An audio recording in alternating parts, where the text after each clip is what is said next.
What's up mga kabukalbo? Huy, mayang buntag. So may papaya ako din at mayroon akong malunggay doon at alubati at basta mga green leaf. So mag-utan na ko mga kabukalbo. So mayroon ng ano dito, yung dalawang isda. Pinirito ko na. Ito babalatan ko lang Relax, makikita mo mamaya. Let's go. Okay na.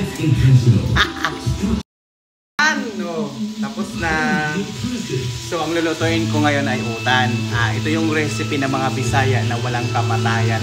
Ang ulam na utan. Ito lang kasi mabilis lutuin. So magharos. Tag kamunggay, tara.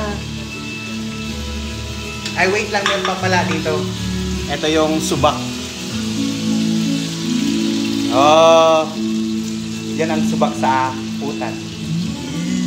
Yummy yan mamaya. Tingnan nyo. So ayan, oh, ito na yung malunggay na hiningi ko sa kapitbahay kanina. Tapos itong alubati na kinuha ko lang din sa kapitbahay.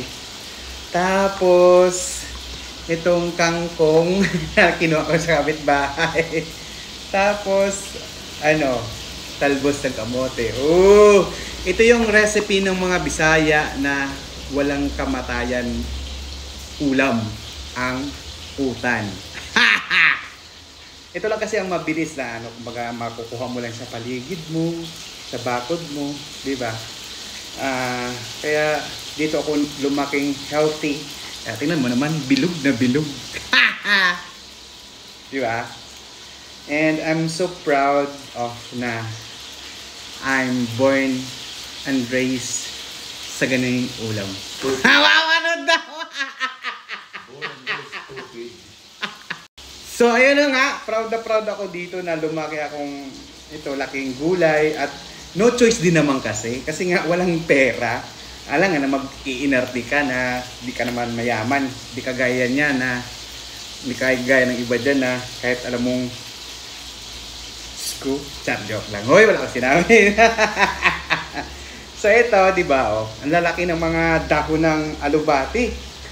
Oh, kita mo naman, oh. Pero malaki pa rin yung ulo ko.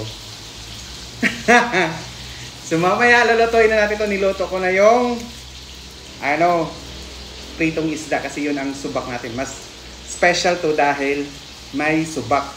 Mas masarap nga ito mga kabukalbo. Alam mo yung sa Bisaya, sa amin, dati, kapag may magkakate ng baboy, yung karne, yung nanay ko dati, naalala ko, maglalaan siya ng kaunti na laman, na may kaunting taba, tapos iasin, parang gawing ano, ibuburo mo siya, or ano ba, basta ganun, parang ibababad mo lang siya doon, tapos matagal, tapos yun ang ilalagay niya sa utan pag matagal na, tapos i-slice ng maliliit. Baling sarap pag ganun mga kabukalbo. Namimiss ko yung ganung luto na talagang basta sobrang sarap nun. Siguro yung iba di nakainan kumbaga hindi makarelate, pero mga Bisaya alam ko. Wag ako ha. So ayan oh, dinala may ano pa oh.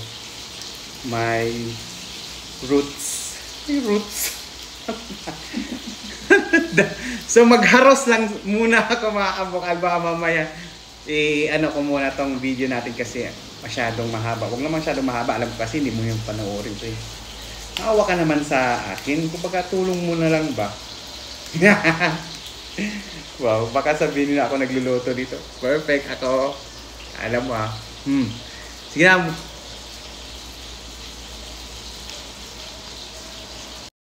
So ayan na nga. After 1 hour, naharos na nato atong kamunggay. Yan na siya. Pinaghalo na natin dahil pareho lang naman to eh. Malalambot lang.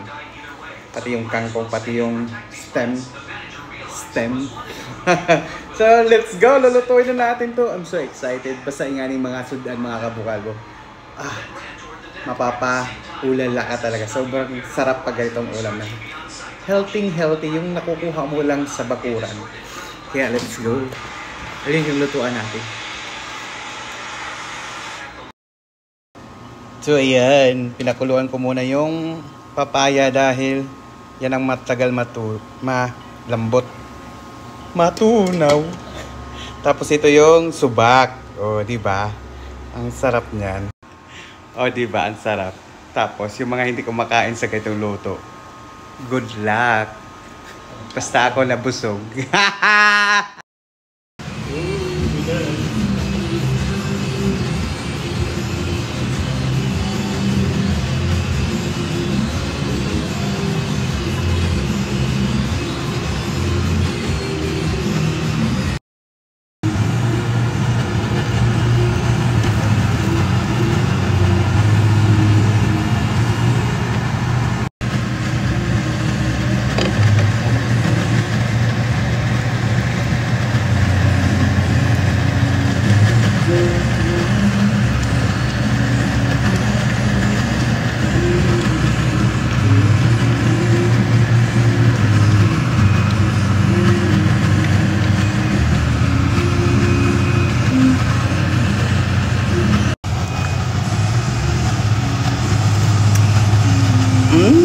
Sarap!